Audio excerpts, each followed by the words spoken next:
Hey, what is up guys? This is Nishi here from MST.TV, back with another Market Watch episode. We have several different cards here to look at today, a lot of different things that have been popping up, both in the TCG and the OCG. Some of these cards have been really under the radar and haven't really caught too much attention quite yet, so you'll definitely want to make sure that you know what they are so that you can act on this information earlier than everybody else. Let's get started. Alright, so to kick things off, we're going to take a look at one of the most obscure cards that we've seen in a long time.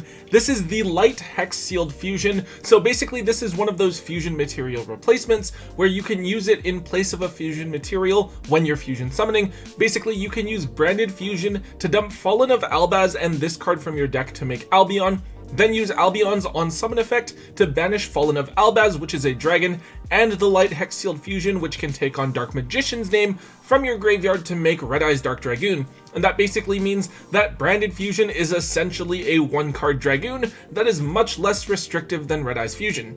This is a really cool combo, though this card does seem like a brick. It's just kind of that we don't know exactly what the optimal Albaz Despia sort of list is going to look like quite yet.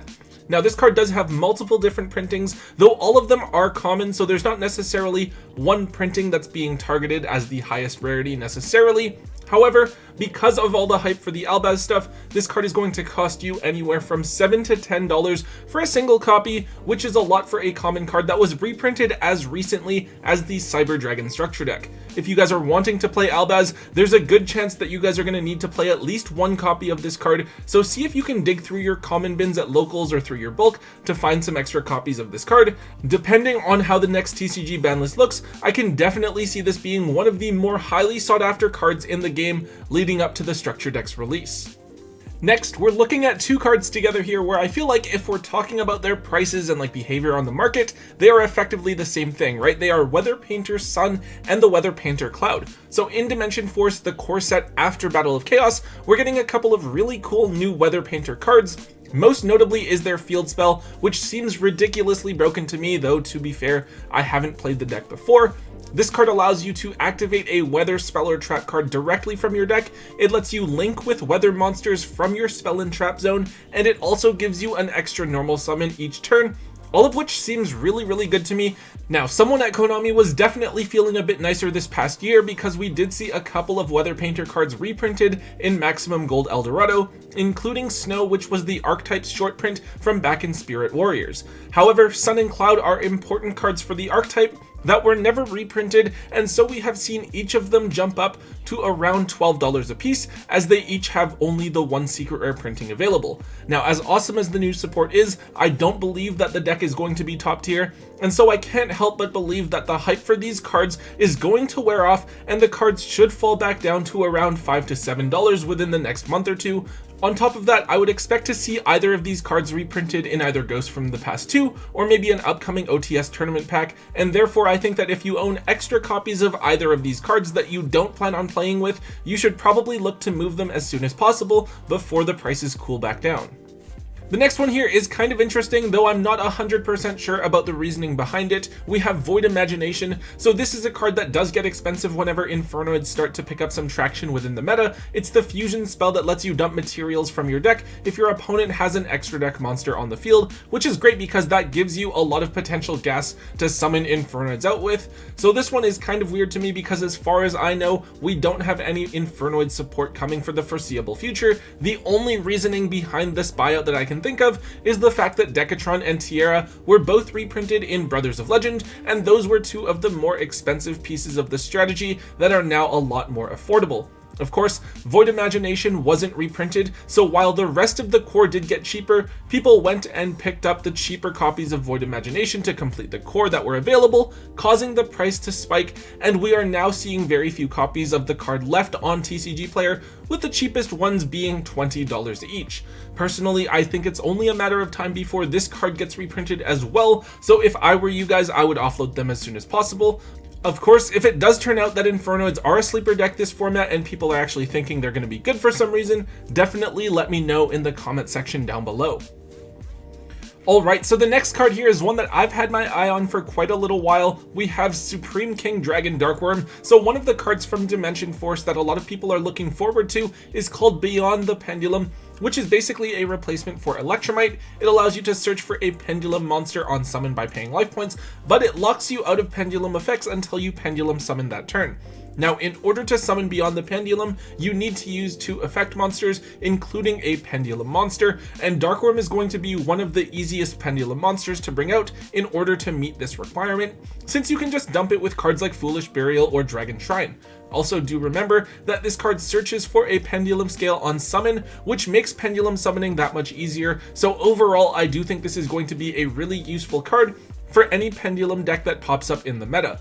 That being said, this card does have 2 printings available, the common, which is still pretty negligible, and then the secret rare from Battles of Legend Relentless Revenge, which is currently at just under $10 each.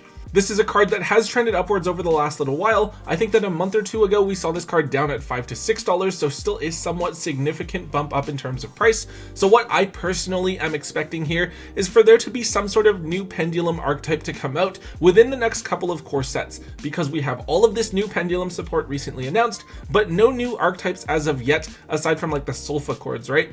However, I still think that Darkworm will be used because of how much advantage this card generates on its own. If you're really looking forward to playing Pendulums, I would actually make sure that you own a set of this card, because I think that even the secret rares have the potential to continue trending upwards the moment that a new good Pendulum archetype is revealed. Now, speaking of Pendulums, one small card that we should briefly look at here is Tuning Magician. This is a level 1 spellcaster tuner that you can special summon from your hand or graveyard for free if you have 2 Magician cards in your Pendulum zones. This is a tuner that is being played as a one-of in Pendulum Magicians now, despite not being a Pendulum card. This is pretty simple. It's typically something that you'll summon off of Halki Fibrax, revive with Selene, and then make Appaloosa with. In Pendulums, this is awesome because Appaloosa opens up 3 zones for you to Pendulum summon into, and also forces your opponent to drop Nibiru on you a bit earlier if they have it. It does see play over Valor because it has that additional synergy with being a potential free summon later on in the duel as well.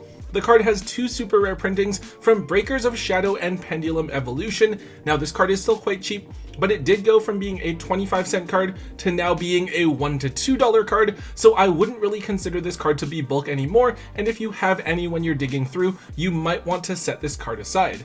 Given how popular Pendulums can be with certain parts of the player base, I think it's important for you guys to recognize this card and set it aside if you do see it, so that you can potentially offload it in the future. Alright, so this one's pretty interesting. Here we're looking at a small engine that is being played in the Despia deck with the new Albaz support, consisting of Fright for Patchwork and Edge Imp Chain. The idea is pretty simple. You use Fright for Patchwork to search for Edge Imp Chain and Polymerization. Polymerization being important to see if you don't have access to Branded Fusion, since the Albaz deck is a fusion-based strategy.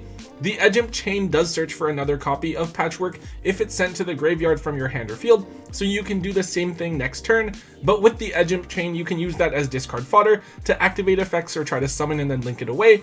I believe that I did even see one Albaz deck in the OCG that was playing Paleozoic Dynamiscus to take advantage of the free +1 to banish an opponent's card. Anyways, each of these cards is still quite cheap. I believe that these cards are more on the low-key side over in the OCG. I don't know if this is a package that we'll see play here in the TCG or not. However, you can still pick up super rare copies of Chain and ultra rare copies of Patchwork for around $1 or $2, which is really affordable. If you're looking to play the Despia deck at all, once the structure deck does come out here in the TCG, I would definitely make sure that you pick up a set of each of these cards fairly soon before they catch too much attention. And finally, guys, the last card we're looking at for today is Neos Fusion. So believe it or not, there were a few months where Verte Anaconda was released here in the TCG, but Dragoon and Destroy Phoenix Enforcer were not. Now, in that time, people actually abused a different package with Verte Anaconda, and that is the Neos Fusion package. It consisted of Neos Fusion, Rainbow Dragon, Elemental Hero Neos, and Rainbow Neos, and it basically allowed you to clear either your opponent's monsters, spells and traps, or their graveyard, helping to set up OTKs. The package kind of fell off when Dragoon was released, and of course with DPE in the game now, it feels like there's no reason to use it at all. However, we are starting to see Neos Fusion trend upwards in price as people are afraid that either Fusion Destiny or Red Eyes Dark Dragoon will get hit on the January 2022 TCG ban list, as both cards are currently banned in the OCG, and Rainbow Neos might just be the next most viable package to be used. The card isn't super expensive, as either the secret or super rare is only around $3 now, but the card is still trending upwards as the card basically hasn't been in demand at all over the last couple of years. This one is really going to depend on what you guys think will happen on the ban list and which pieces of the engines you guys think are actually worthy of being banned. Either way, picking up 1 or 2 copies of this card as a precaution might be a safe play given how cheap the card and the rest of the pieces of this package are.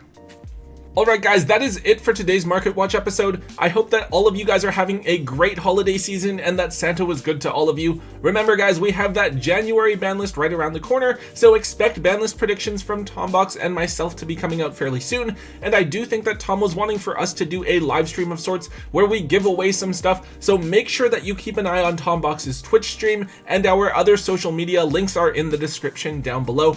Anyways guys, if you did enjoy today's Market Watch, please do make sure that you hit that thumbs up button for me and let me know. Also leave a comment in the comment section down below. Let me know what you guys think about the cards we talked about today, and let me know what other cards are trending on the market so I can cover them in a future episode as well. And of course, if you haven't already, make sure that you guys hit that subscribe button to get all of the latest and greatest content from both Tombox and myself here on the channel. And until next time guys, don't forget to hold on to your MST.TV.